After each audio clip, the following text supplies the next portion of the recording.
Hello, my name is Peter Sand. I'm a freelance interpreter based in Geneva in Switzerland, and I've been a freelance interpreter basically since 1981. I'll tell you a little bit about my past and how I became an interpreter. I studied modern languages in Oxford, English and French. That was many years ago. And I then did a teacher's training course, and for many years I was a teacher in the south of France. In fact, I was teaching at a university in Montpellier. And I thought that my life was going to be spent teaching, and I was very happy with that. And I think, as often happens, coincidence creates paths and creates opportunities. And I ended up going to Geneva and meeting somebody who said, why don't you do the interpreter school here? So I did the interpreter school, I did the entrance exam, I came out, I finished in 1981, and I spent 6 months as an agent temporaire in Brussels. And immediately after those 6 months, I thought, this is a golden prison. I must get out as quickly as possible before I get too used to a monthly income. So I went back to Switzerland in spite of the fact that I was encouraged to take a concours at the time. I went back to Switzerland and I got into a fantastic market because at the time there were very few English mother tongues in Switzerland. So that's how my journey into this profession started. I think I'm probably one of the few interpreters who hardly does any institutional work. In fact, I can't even remember the last time I worked for one of the EU institutions. Certainly for the Commission, I haven't been there for about 25 years. I do get occasional calls, and I'm told that I should update my profile and update my calendar. And I would say, when was the last time you offered me anything? Do you think I should still do it? But in any case, my market is a completely different one. And perhaps I should speak to you a little bit about that market and where I see the future, particularly for freelance interpreters. I think I would begin first by saying that if you are a freelancer, make sure that you put your eggs in as many baskets as possible. And I think that if there is one piece of advice I could give to anybody starting out in this profession, do not rely on a single organization or a single employer. If that employer suddenly disappears, or if the work is cut back, or anything, you don't get on with a particular colleague or a recruiter, you're in a very bad situation. So it's not always a question of getting more work, it's a question of spreading your work as widely as possible, and it's basically like in investments, you spread the risk. What about the future of interpreting? Well, I see it in a number of different ways, some more pessimistic, others more optimistic. For about 20 years, I taught at ETI, the interpreter school in Geneva. I've just stopped doing that now, because I think that my enthusiasm was running a little bit low. But I always used to say to my students that, first of all, try and get out into the market as quickly as possible and make contacts. And perhaps I'll tell you, I am a major recruiter myself in Geneva, what I look for amongst new recruits. I think that in this profession, being good is a requirement. I don't think that the kind of situation many of my older colleagues were in when they came out onto the market exists today. At the beginning, well, let's say in the 1980s, and perhaps even in the 1970s, interpreters were a pretty rare breed. And it was sufficient to have languages either that you grew up with or that you learnt, and you had a market that was assured. And even if it wasn't brilliant, interpreters were a rare commodity. That situation has changed a lot today. It's changed why? Because there are a lot of very good schools in virtually all the countries in Europe, and we are turning out a large number of highly qualified students. So the market is not getting bigger. You've got a lot of conferences that used to be multilingual, which are no longer multilingual. I'll tell you some of the things that have changed in the period I've been working, that is since 1981 now up to 2015. Medical conferences, I used to do a lot of them. Everybody used to speak their own language, especially French, German, Spanish. Now all medical conferences have gone basically into English. All the presenters are required to present papers in English. And when the organizers want to do people a favor, they will do interpretation out of English into the other languages. But that is something that is basically done as a favor to people, and most people will never actually speak that language in the conference. Banking. In the Swiss banking sector, which was one of my major customers when I started, everything was German or French, and there was an enormous amount of work. Now the entire banking system in Switzerland has switched entirely to English. But there is a future. One of the meetings that I do, or the type of meeting I do a lot, is for the trade unions. In fact, I'm talking to you now from a place just out Stockholm where we have a big trade union meeting. And that is when I was persuaded or volunteered into doing this by my friend Lourdes here. In any case, we're doing a trade union meeting, and I think that this is certainly one of the futures of interpreting, one of the sources of future work. Why? It is quite rare, and I'm not looking down on people because they don't have the same education that we were lucky to have. But most trade unionists come from much simpler backgrounds than we come from. And their ability to speak foreign languages is extremely limited. And I'm talking particularly about people from Latin America, people from Asia, Chinese, Japanese. And these needs will continue in the future. I honestly do not see any chance at all that Latin Americans will suddenly switch to English. So I think that for the foreseeable future, the trade unions will still need languages. There are languages that come, there are languages that go. German, that used to be a highly important language. In fact, when I started the trade union movement, German was probably one of the most widely used languages. Although the country is still extremely important from a trade union perspective, and from a perspective of a lot of people paying, or a lot of Germans paying a lot of money into the international trade union movement, it seems that the Germans want to show how international they are, and they speak more and more in English. The French are sticking to their language, so French trade unionists, I have rarely heard any who will switch to English. As for the Spanish, well, that, as I said, because of the Latin Americans, but also because of the Spanish, will remain a very important demand. I don't see that moving. I was going to tell you something a little bit about accents as well, because that is something that I definitely look for when I put teams together. And I'm thinking here in particular of Spanish. Nearly all my meetings have a predominance of Latin Americans, not people from Spain. Although the Spanish unions are important and powerful, they don't have the numbers that you will find in Latin America. And trade unionism in Latin America is developing pretty fast in Mexico, in Colombia, in Chile, not in Venezuela, but in Argentina. And often I'm asked, can you put Latin American interpreters into the booth? Now, it's not always possible in Europe to find Latin American interpreters, particularly not outside Geneva. But one of the things I've noticed more and more is that Latin Americans really are quite happy if I put Canary Islanders in. So if any of you have got a good Canary Island accent, very good for the trade union movement.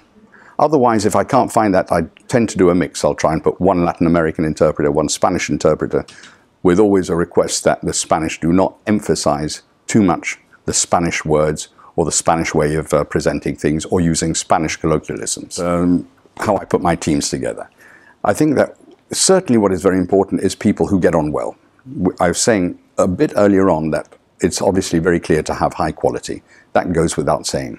Nobody, I think, can survive in this business, at least not on the freelance market, with mediocrity. I wouldn't say that in the organizations. I still, unfortunately, from time to time, hear people who are getting a lot of work in the organizations who wouldn't stand a minute, wouldn't have the slightest chance of getting any jobs on the freelance market.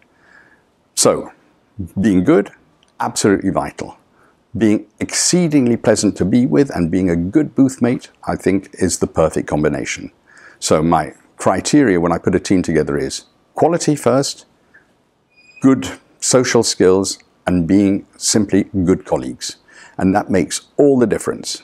All you need to do is to have one bad apple in the team and the whole atmosphere is ruined. And many of our meetings are often over several days. And so when you've got a bad apple in the team and you've got 3-4 days and you're going to spend it with that person disrupting the whole dynamics in a group, it is very, very counterproductive and doesn't come across well.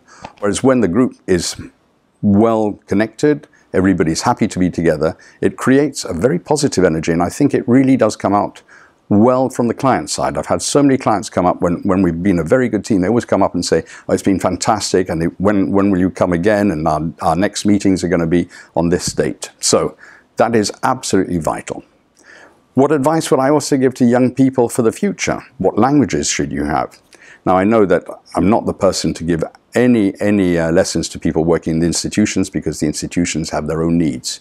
And whatever language is particular in demand, that will be the language that you will need to acquire in order to get work in the institutions. Freelance market is quite different because we've got different sets of requirements and different sets of languages.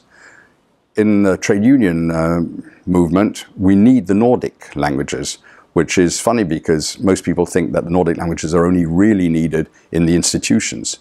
But in the trade union movement, the Nordic languages are exceedingly important. Why? Because the trade unions are very, very powerful in Sweden, Norway, and Denmark, because those three countries contribute enormous amount of money in development aid to trade unions in other parts of the world, and because quite rightly, when they come to meetings, as they are paymasters in a way, they have a right to be able to speak their own language.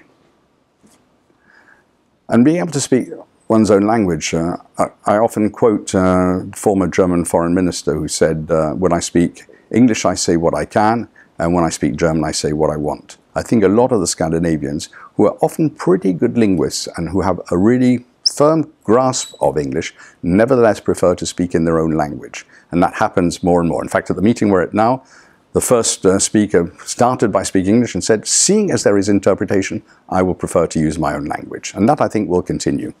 My biggest problem as a recruiter for the Nordic languages, of course, is finding somebody who will cover all three. I can often find Danish, I can find Swedish, I can rarely find Swedish and Danish. And of course, in the ideal world, I want Swedish, Norwegian, and Danish, because the Norwegians won't suddenly stop because their language wasn't particularly mentioned.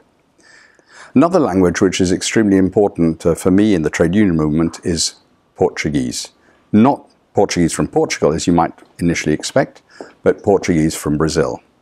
A different language, a similar language, but people who've entirely learnt or spent all their time learning Portuguese in Portugal often find it extremely difficult to get their minds around the mindset of Brazilians when they speak. Because of the economic size of Brazil, because it is a growing world power, I would say, Brazilians come to meetings in large numbers and they expect to be able to speak their own language. Not a long time ago, when Brazilians came to meetings, they would speak what we call portanhol, a mixture of Brazilian Portuguese and Spanish, most of the time resembling more Portuguese. And a lot of my colleagues would say to me, I wish they would just speak Portuguese. I think we would probably understand them better. And I think that more and more Brazilians now are beginning to understand that we can provide the service that they need. And even if they are happy to listen to Spanish, and most of them do, they would prefer to speak their own language. And that just brings me to another point, this asymmetric language combination. It's very rare in my meetings, except at the very, very top level when we have congresses. But it is very rare for me to provide a Portuguese booth. But I always have to provide passive Portuguese. And that is going to be, for me, the language of the future. In fact, when I put my teams together, I say that the first thing I do is I start looking for people with Portuguese before I cover any other language. Of course, plus the Nordics. Nordic languages also a great market and very few people interested in covering all the three Nordic languages. Where do we go from here? I think that English booth may suffer in the future. I think on the private market at least, because the English booth is seen to do little, and that is true. A lot of meetings have a preponderance of English speakers. That wasn't the case when I started. I would have said that in the trade union movement, in any case, most of the languages that were spoken were French, German, Italian. Now it's switched entirely to English or forms of English. So it could well be at some point in the future that the English booth might disappear for cost reasons and that everybody may have to end up doing a retour. It would be sad if that happens, but I can understand it from a client's perspective. I've also heard from many clients that when we work into English, they have difficulties because most of them are not English mother tongue. And you may be surprised to hear that a lot of my clients are happier to have somebody who doesn't have English as a mother tongue because they find it easier to follow than somebody who, because they're so used to speaking their mother tongue, doesn't take into account the fact that they're working for non-mother tongues. I have spent probably most of my career learning to work for non-mother tongues, And I think that the best compliment I ever had was from somebody from, I think it was Macedonia, who came up to me and said, "You know what I like about your interpretation? You make me believe that I understand English." So I think that all the people who have rotors should work on it. And I think that the people who work only in the English booth will have to do a lot to make sure that they are really intelligible, that they adapt to the fact that they're not working, or primarily not working, for people with English as a mother tongue. What also may happen, will there be lots of work? I think that there will be certainly niche markets, and I'm not talking about the organizations at all. I'm talking only about the freelance market. I work also in the sports sector. One of my big clients is FIBA, which is the International Basketball Federation. And they have an enormous amount of days of work, which is very good for my former students in Geneva. That again involves knowing something about the sport, being interested in the sport, being interested in preparing. I'd say that a lot of people I've worked with who worked in the institutions aren't quite used to preparation. Now, not all meetings have to be prepared. Not all meetings are technical. But of course, unless you know an organization, unless you know its normal structural bodies, unless you know its rules of procedure, you won't come across very well, even if you are a brilliant linguist. And I think that that's one of the things I hear most when I bring new people into FIBA, that I will immediately be told, oh, they didn't know the name of that committee. Oh, they've never heard of that particular rule.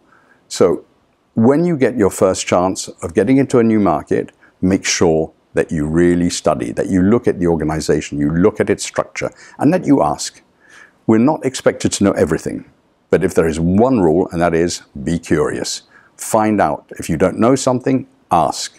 Do not pretend that you know it. Do not pretend.